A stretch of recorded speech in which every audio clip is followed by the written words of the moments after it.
First, let's start. We're going to write down on a piece of paper, this is going to be our worksheet for today. So let's just start by on a piece of paper, just draw what you see on the screen. How should I use my energy? There's a conversation we had last week that I found super interesting. And it was a conversation about where are we on the bento? Another question. I think maybe Evan first brought it up. That was an interesting thought because I had kind of always thought of where we are in the bento is we're in the bottom left corner of now me. Like the way I initially had the idea for the bento was picturing a hockey stick graph of a line sloping up. And so I was imagining that like we're standing in this corner looking out. And in that sort of visualization, then, we're sort of traversing each of these boxes, the bentos. Kind of the way I do the visualization is a little bit like that. But inherent is this assumption that we exist in now me. And that now me is and meaning now, right? The second is properly represented as the bottom left. But the conversations by Evan and Anna last week made me see that quite differently, because after listening to them and thinking about how they were seeing the bento, I suddenly realized that where are we on the bento? We're actually right in the center.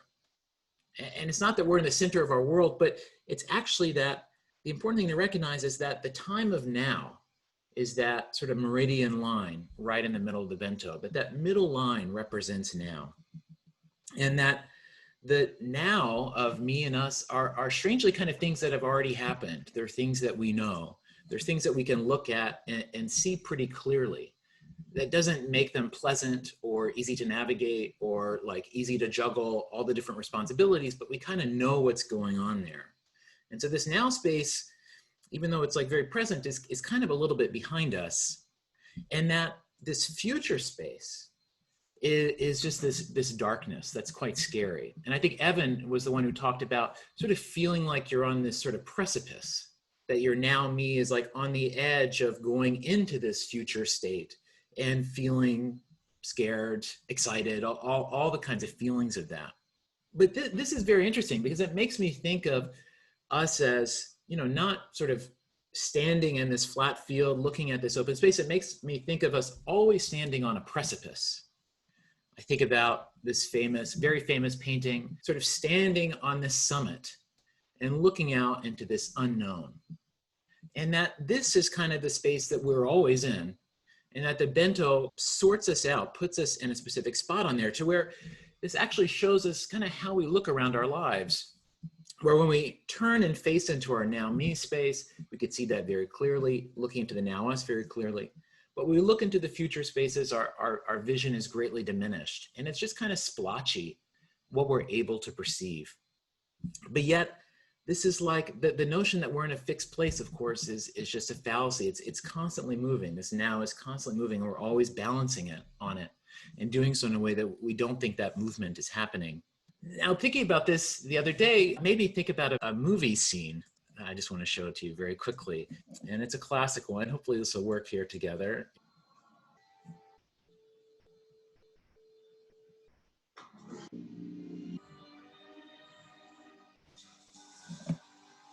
So many cheesy metaphors we can draw from that, but a couple, this notion that the path is only visible once Indy like steps off this cliff, right? Once he takes that step, and then he suddenly can perceive the path that he's on. But until that point, it looks like nothing. And then I love that last scene. I always think about that last moment when he finishes going across and then throws the pebbles back so that everyone else can see this same path, right? And I feel like that's what we're doing in this space together. I think that's what a lot of our life is about, is navigating that distance, that gap. And the conversation we had at the end of last week really sort of drew that out.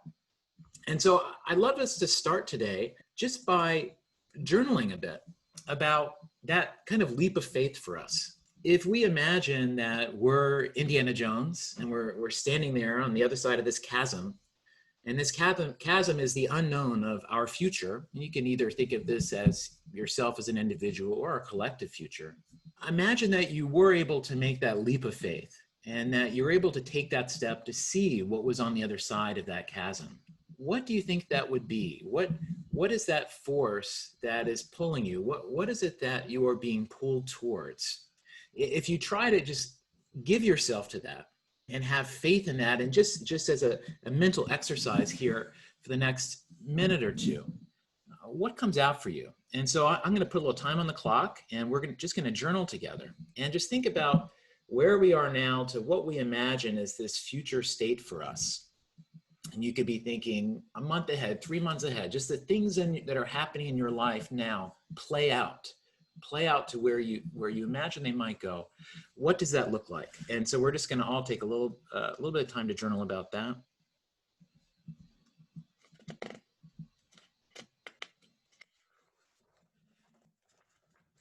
If you were to imagine this leap of faith happening, what does that make you?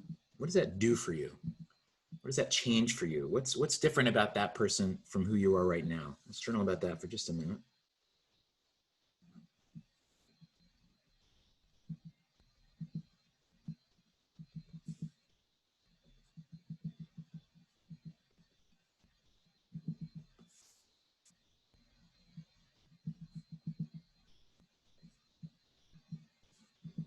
So for our last bit here, we should prepare ourselves for the week ahead, saving this for the end this week. We're going to start just by doing a meditation to put ourselves in this space. In this meditation, I want us to imagine that we're in this same sort of summit perspective, the way we're thinking about sort of the known and the unknown of now and the future. So I'd love you to just close your eyes and just have your head just looking straight forward. Let's just start just by breathing in and out 3 times, in through the nose, out through the mouth, just getting settled.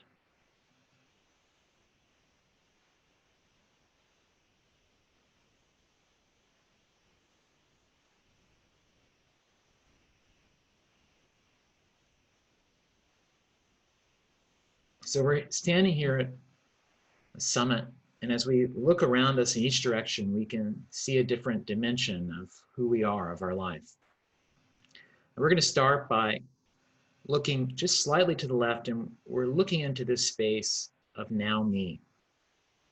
You're looking at your day-to-day life right now, your routines, the things you're working on, what's happening for you, just the landscape that is your life. And let's just take a few seconds and just look at what's happening there. Imagine you're looking into this valley of your now me. What's there? What kind of buildings are there?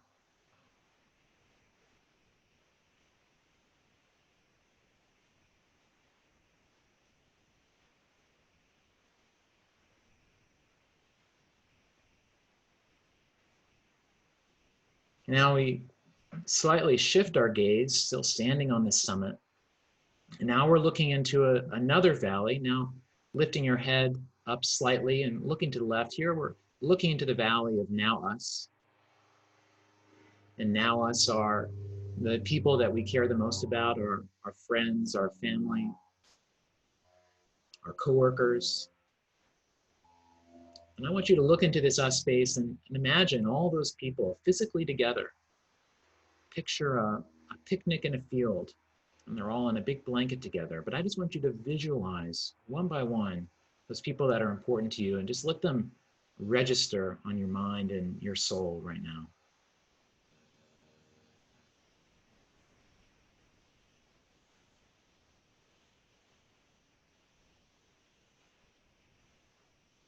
So these are all comfortable places to look into the light, the places that we know well. Now let's turn our head to the right.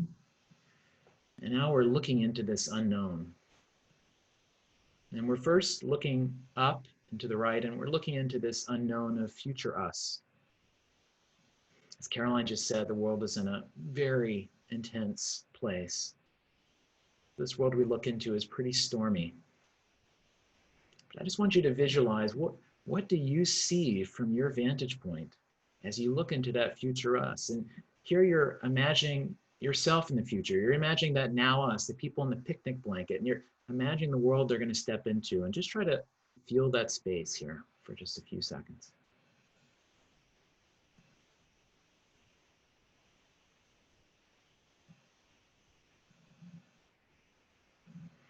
Last, still standing on the peak, now we're looking into this valley of future me. We're looking down and to the right. And this is the older, wiser version of you. This is the person you are becoming. This is the one on the other side of that first leap of faith and many more. This person has seen it all. They can look backwards and tell you how to navigate everything. They're wise, they're kind, they're nothing but love. And that person is you. That's who you're becoming every day. And now just imagine looking into that space of future me. It's unknown, it's less clear, it's unmapped, but it's warm, it's inviting. It's you.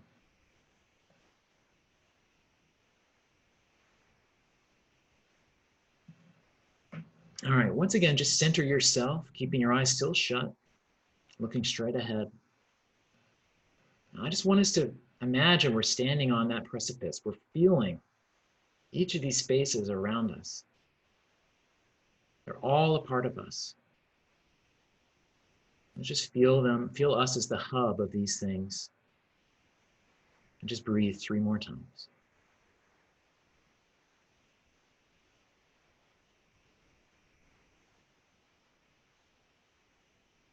All right, you can open your eyes. And we're gonna close here by journaling here. And we're gonna go back to that first sheet we made, how should I use my energy? And there we drew these 4 spaces, now me, now us, and future us.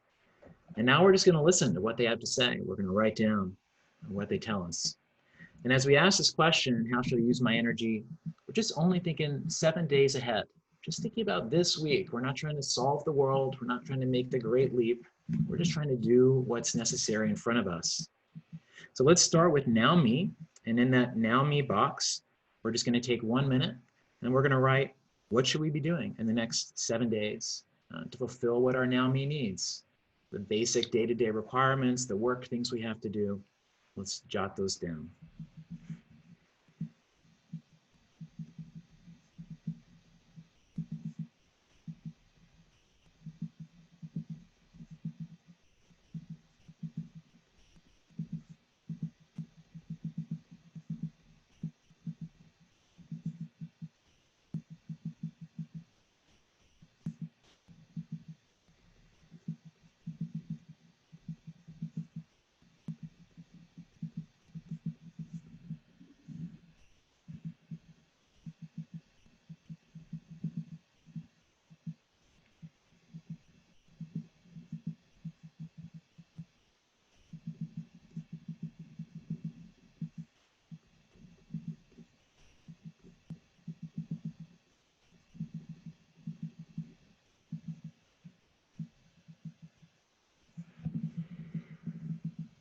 All right. Now we're going to shift our attention up to the now us space in the top left. Thinking about our people, whoever they are for you.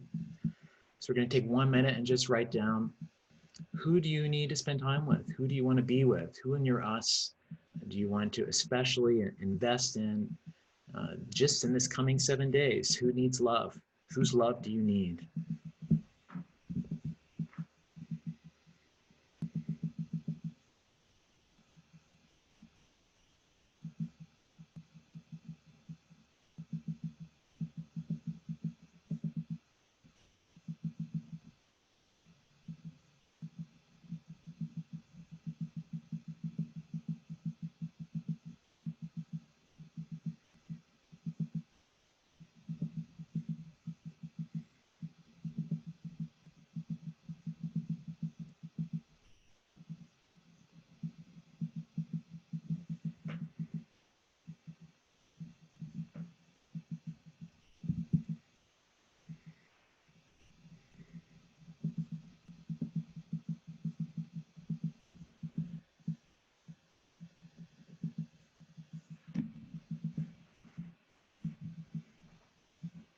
Now looking in the top right, future us. Looking into some clouds there. But as you imagine wanting to shape that future us, bring clarity, shape it into something like what you think the world needs, something healthy. What does that say you should be doing in the next 7 days? If it's a political goal, like Caroline said, should you be giving money or volunteering? If it's for some other cause, should you be educating yourself or educating others? What is it that you can do practically in this 7 days to manifest that future us that you believe is important.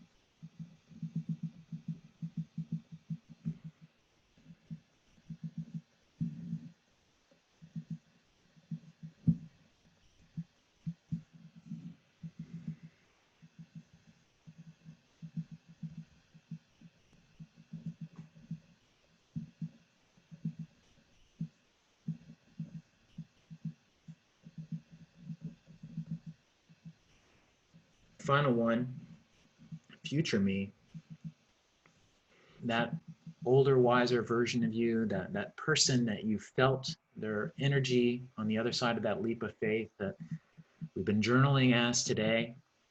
What is that person telling you?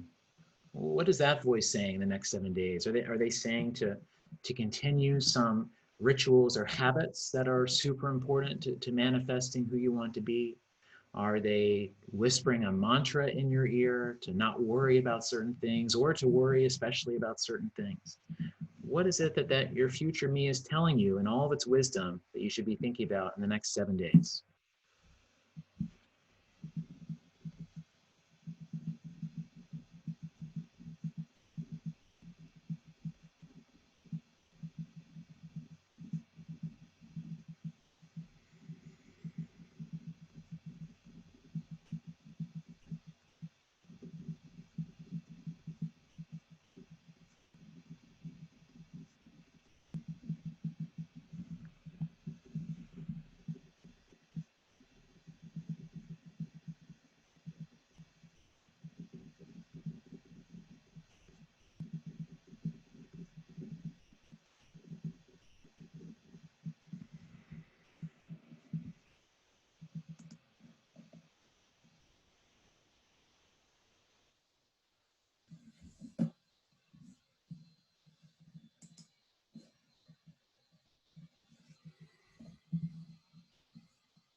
We've reached the top of the hour.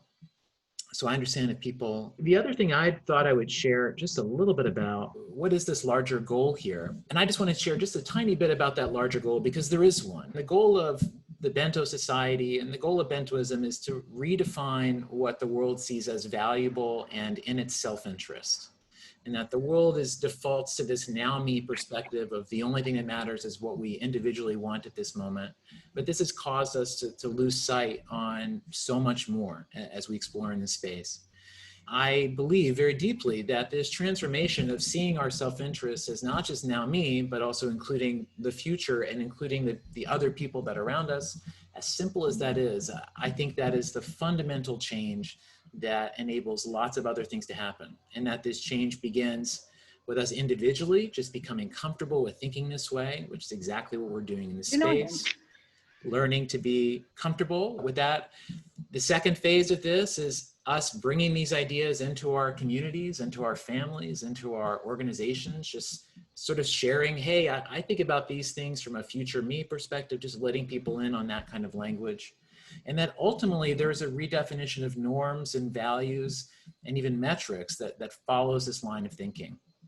And in my book, I lay out that future and imagine that in 2050, 30 years from now, that this idea would be true, that all the things we're talking about here of the bento, the fact that these other spaces exist, that all this is like just obvious, boring information that no one even thinks twice about because it's so deeply embedded. And that's how successful this project needs to be. So it is a long-term project. It is one that is a multi-decade goal, but that is achieved individually on a day-to-day basis in each decision and in larger projects we start to do together. As an example, in the book, I write about how in 2040, the Bento Society publishes a book called Values in the 21st Century, where the Bento Society proposes the 12 key values that should be guiding our decision-making, along with the metrics and definitions for how we should measure them, grow them, protect them, etc. And that these sorts of projects are happening because of research some of us individually are doing, or research that we're funding by, say, pooling our money together and creating grants or investments into new kinds of projects. But that this kind of living this new way of seeing the world and then manifesting it in sort of collective action, this is the long-term goal of this project. It really does begin with each of us individually knowing this and having that strength to work out from. That is what I'm thinking about in creating this space together and in this whole effort. Love y'all. Peace.